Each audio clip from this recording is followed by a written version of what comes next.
Hey babes, welcome or welcome back to my channel. If you are new here, I am Danielle Naomi, and if you're not new here, you already know the drill. What's up, girl?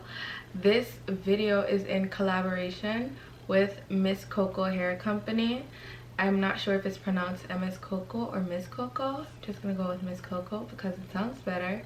And I've never worked with them before. This is my first time working with them, and honestly, 10 out of 10. I said it. It's a good wig. The lace, HD. It's a real HD lace. Some people will say it's HD. The lace not flimsy. Like, you only get HD lace when it's flimsy. And I love this. I love how soft it was. I love how easy it was to blend with my skin tone. I love I didn't have to do much. And bro, this wig is just all you need and more. So don't forget to go ahead and check the links in the description box. And before I jump into the video, let me just read you the specs real quick. So it is a 26-inch 13x4 HD lace frontal wig in straight. I did a side part, and it is from MsCoCo Hair. Stunning, gorgeous hair. I'm loving it. Real good quality stuff. Like, oh my god, I cannot get enough. The hair is super soft, super affordable as well. So if you would like to see how I did this glueless install on this HD lace wig from MsCoCo Hair, just keep on watching. Thank you so much for watching, and let's jump into today's tutorial.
I'm finally finished, and this is how the wig looks from MsCoCo hair company. This is what the hair looks like. It's nice and beautiful and silky. I love running my hands through this hair. As you guys can see, it has a lot of luster and shine to it. Loving that, loving that, living for that. I also love how the 13x4 is actually fully 13x4, so I could do a decent looking side part, and I love that. These days I prefer my side parts just a bit higher than my brows usually, or sometimes I would do like a deep side part, but for laces, especially frontals, I don't want to do that. Give me a high side part. I feel like that just looks more sophisticated, if you get what I'm saying. But yeah, so far so good. I'm having good times with this wig. Stunning. This is the hair. It's 26 inches, so it's actually really nice and full. It's not thick at all, and I don't want it to be thick, especially because I am going on vacation. This is a HE leg, so I really want to bring this one with me. I do have a couple looks I want to pull off with just this like soft baby hair type effect, and then you are able to see like this swoop hair. Like, I love hair details without tucking it behind your ear. Like, she's a moment. She's literally a moment. But so far so good. I cannot complain. This hair is absolutely amazing, and if you would like to purchase this gorgeous wig from MsCoCo hair company, definitely don't forget to check the links in the description box, because all the links to this wig will be there, as well as the specs and all their social media platforms. So definitely go ahead and check that out, girl. So 10 out of 10 for me. The lace is perfect. Everything just functions and works well. This wig is actually really affordable, and I'm loving it. So again, links will be in the description box, and as always, thank you so much for watching, and thank you to MsCoCo for sending me this gorgeous wig, and I will see you all in my next one. Bye, mamas.